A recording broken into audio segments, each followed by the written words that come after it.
पटना के गर्दनी बाग में बीपीएससी के हजारों अभ्यर्थी धरने पर बैठे हैं। मांग है कि बीपीएससी 17वीं की परीक्षा को रद्द किया जाए और फिर से इस परीक्षा को आयोजित करवाया जाए। जनसुराज के नेता आनंद मिश्रा भी बीपीएससी अभ्यर्थियों के बीच पहुंचे थे।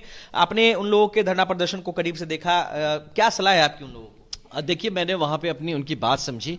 हम उनको सलाह क्या दें, उनको सपोर्ट की ज़रूरत है। लेकिन हाँ, एक सलाह जो मैंने दिया वहाँ पे, उनकी बात जो समझी, मुझे सिर्फ 10% ही पता था उनके जो प्रॉब्लम्स। जब बाकी बात मुझे पता चला और अगर वो सच है तो बहुत ही गंभीर मसला है। मैंने उनको यही सलाह दी कि हम सिर्फ धरना पे बैठने से हमारी बात नहीं सुनी जाएगी, है ना। हम पे उल्टा कार्यवाही करने की चेष्टा की जाएगी।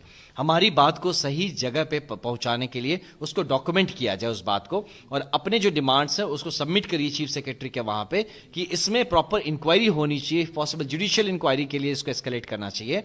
ये जो पूरा बार बार एग्जाम्स का ये फेल होना, बार बार पेपर का लीक होना, ये जो हो रहा है, इसकी सुव्यवस्था कैसी होगी? इसके लिए आप प्रॉपर हो सके तो नया कानून बनाइए, रिस्पॉन्सिबिलिटी फिक्स करिए एसपी और डीएम के ऊपर, हर एक के ऊपर, कि किसी के क्षेत्र में अगर ये होता है तो उनको पर्सनल रिस्पॉन्सिबिलिटी लेनी पड़ेगी। और इस तरह से जब हम अपनी बात को वहां रखते हैं तभी जाके या तो ये जो बीपीएससी हो चाहे सरकार हो, इस बात को सीरियसली लेगी और हमें एक सोल्यूशन देगी। नहीं तो हम लोग हर बार अपनी बात को लेकर सड़कों पे उतरते रहेंगे, अपनी बात को रखते रहेंगे, लोग आके हमारी बातों पे पॉलिटिक्स करके चले जाएंगे, लेकिन हमारा कभी भी ये समाधान नहीं होगा। आप सोचिए, आज जो पार्टीज हैं, है ना, जो आज विपक्ष में हो कल पक्ष में था, लेकिन उसने भी उस बात को नहीं उठाई। जो आज पक्ष में है कल विपक्ष में था, उसने भी इनकी बात नहीं उठाई। ये जब जो रहता है सरकार में तब क्यों नहीं काम करता इन युवाओं के लिए और बच्चों के लिए? हमारा कल जाने का कारण यही था कि कल, अब क्योंकि मुझे खुद युवा का प्रदेश अध्यक्ष बनाया गया, तो एक मेरी मौलिक जिम्मेदारी बनती है कि हमारे बिहार के युवाओं के लिए, वो चाहे कहीं हो, कोई विचारधारा रखते हो, मैं उनके साथ खड़ा होना चाहता हूं as a mentor, as a elder brother. मैं उनका बड़ा भाई होकर खड़ा होना चाहता हूं, इसलिए वहां पर पहुंचा, इस बात को समझाया, किसी मीडिया को नहीं बुलाया। मैं जानबूझ के ये किया कि मैं उनसे सच में बात करना चाहता था और उनके मुद्दों को समझ के उनका हल कैसे निकले इस पे उनको सलाह देना चाहता था, जो कल करके आया हूं।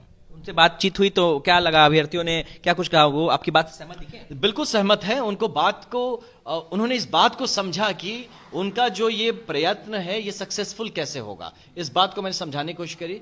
ये भी कि अगर आपको अपनी बात वहां तक, मतलब चीफ सेक्रेटरी जी के यहाँ पहुंचाने पे या सरकार के पास या सही जगह मंच पे पहुंचाने में दिक्कत है, मैं खड़ा हूं, आप मुझे बोलो, मैं आपकी बात लेके वहां पहुंचाऊंगा, लेकिन you have to document it. इस बात को सिर्फ बोलने से या मीडिया में बोलने से वो उसका कॉग्निजेंस नहीं लेंगे।